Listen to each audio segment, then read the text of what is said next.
Good afternoon, all students. Today my topic narration. The main point of direct narration or speech. मुख्य बिंदु प्रत्यक्ष कथन यानी मुख्य बिंदु इसके नरेशन के सेंटेंसों को आप कैसे पहचानेंगे कौन सा डायरेक्ट नरेशन का सेंटेंस है, तो इसलिए इसके हम लिख रहे हैं। The statement is spoken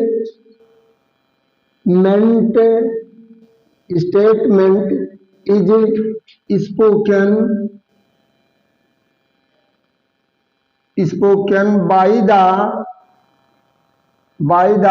speaker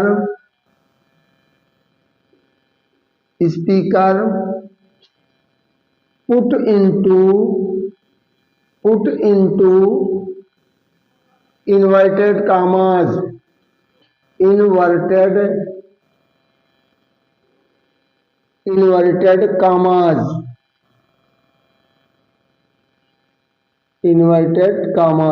या इन्वर्टेड कामा के तहत लिखा जाता है या इन्वर्टेड कामा के अंतर लिखा जाता है। तो नंबर 2, आफ्टर रिपोर्टिंग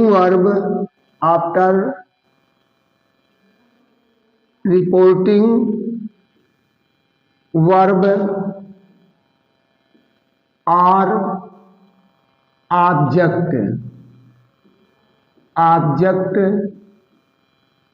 पुट कामा यानी कामा लगाया जाता है। और नंबर 3 हमारा है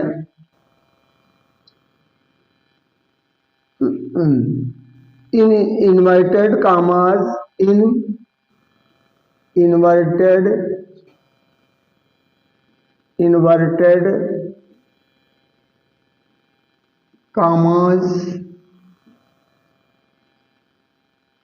स्टेटमेंट is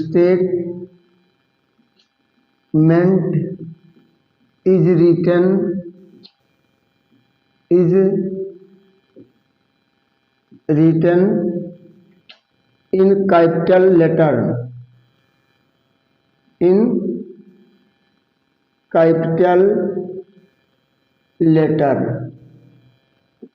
यानी जो इन्वर्टेड कामा जो वक्ता के द्वारा कहे गए कथन को हम इन्वर्टेड कामा में लिखते हैं। रिपोर्टेड स्पीच को इन्वर्टेड कामा में लिखा जाता है तो वह उसका पहला अक्षर कैपिटल लेटर से लिखा जाता है। तो एज हम एग्जांपल दे रहे हैं। Sentence number 1, he said comma inverted comma में I am a good student. I am a good student, full stop inverted comma बंद। अब देखिए इन्वर्टेड कामा में हो गया और यहाँ रिपोर्टिंग वर्ब के बाद एक कामा आया, ये रिपोर्टिंग वर्ब है। दूसरा सेंटेंस हम ले रहे हैं, I said to him comma हो गया, ये ऑब्जेक्ट है, इसका इन्वर्टेड कामा में you are an honest man, full stop inverted comma में बंद। ये तो हमारा। अब आपको यहाँ डायरेक्ट नरेशन के वाक्य सेंटेंसों को समझने में कोई दिक्कत आपके सामने नहीं होनी चाहिए। अब देखिए कैपिटल लेटर से आया या। अब का एक एग्जांपल और हम दे रहे हैं इसके लिए आपको। They said to us comma inverted comma में we are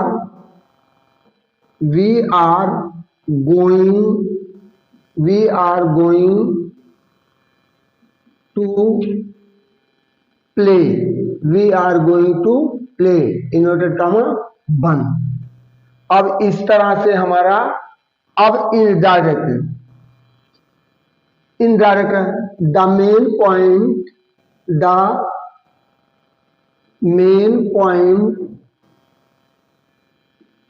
main point of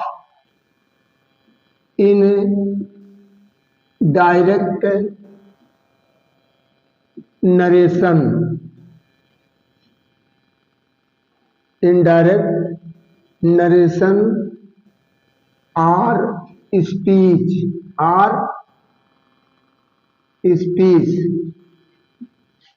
अप्रत्यक्ष कथन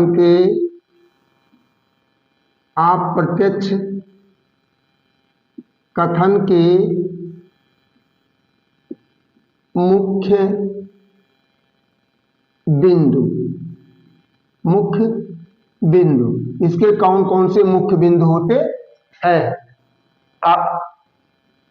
यानी हाँ, तो इस तरह main point of indirect narration और स्पीच अप्रत्यक्ष कथन, जिसका जैसे हमने इसका 3 पहचान आपको बताया है, वैसे इसका पहचान हम आपको बताने चल रहे हैं।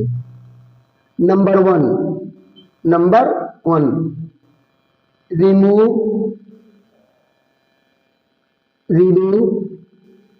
The comma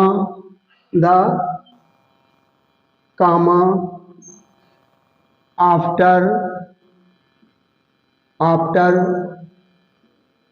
reporting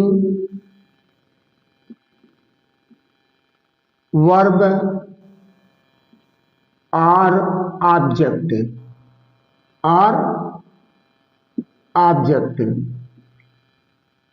number 2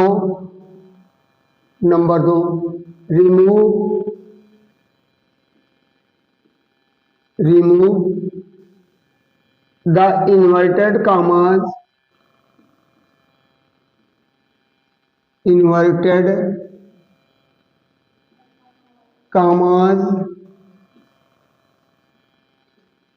from reported speech।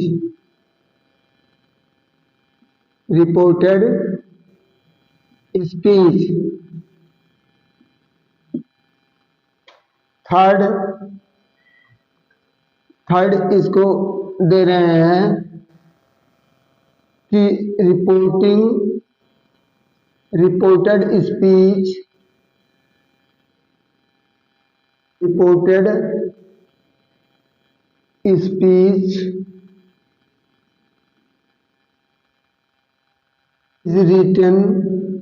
is written any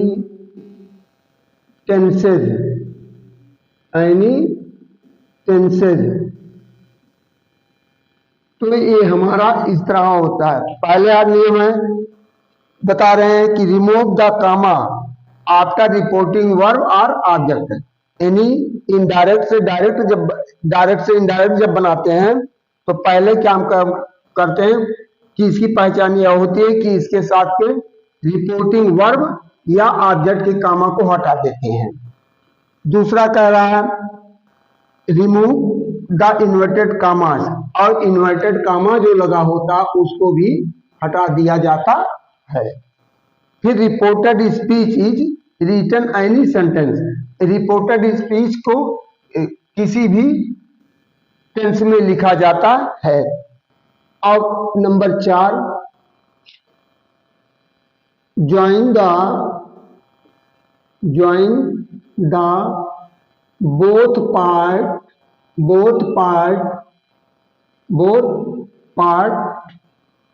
A suitable conjunction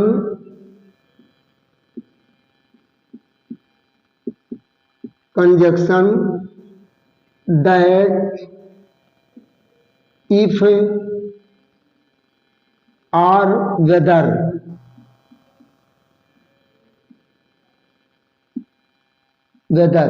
इससे हम जोड़ देते हैं। तो यहाँ देखिए हमने डायरेक्ट का 3 लिखा, अब उसी हम तीनों को इनडायरेक्ट में बदल दे रहे हैं। पहला इनडायरेक्ट का ही सेड, ही सेड, तो हमने कहा सुटेबल प्रीपोजिशन दैट, दैट, और आई है he is a good student, he is a good student, he is a good student, full stop. अब इन्वर्टेड कामा हट गया, कामा हट गया, और दैट नामक कंजक्शन ने इसको जोड़ दिया है। दूसरा है, दूसरा वाक्य हमारा है I said, I told him, I told him, I told him that, that, अब यहां यू है, इसके अनुसार हो जाएगा ही इज सेड है, was, he was, he said that he was a good student. और दूसरा I told him that he was an honest man, they told us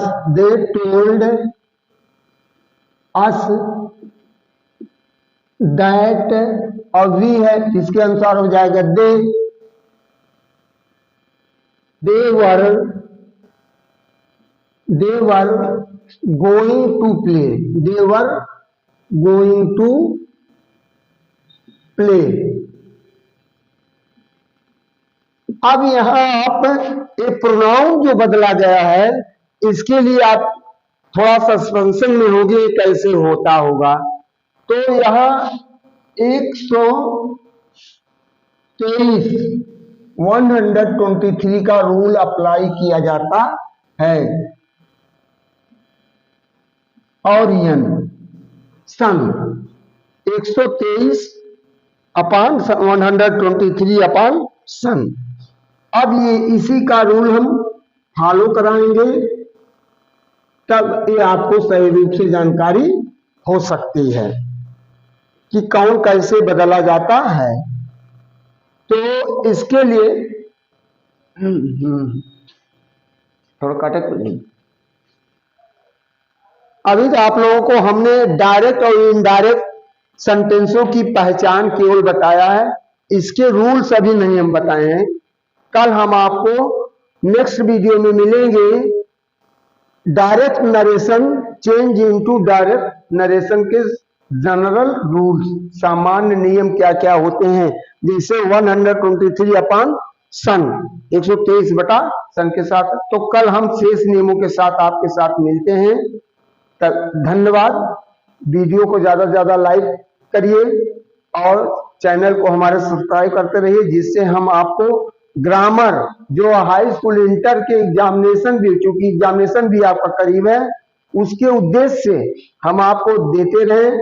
और आप चैनल को बराबर जब वीडियो को देखते रहेंगे तो आपको एग्जामिनेशन में 100% इंग्लिश ग्रामर में सफलता मिलेगी। इसके लिए मुझे पूरा चैलेंज मेरा। थैंक यू, धन्यवाद।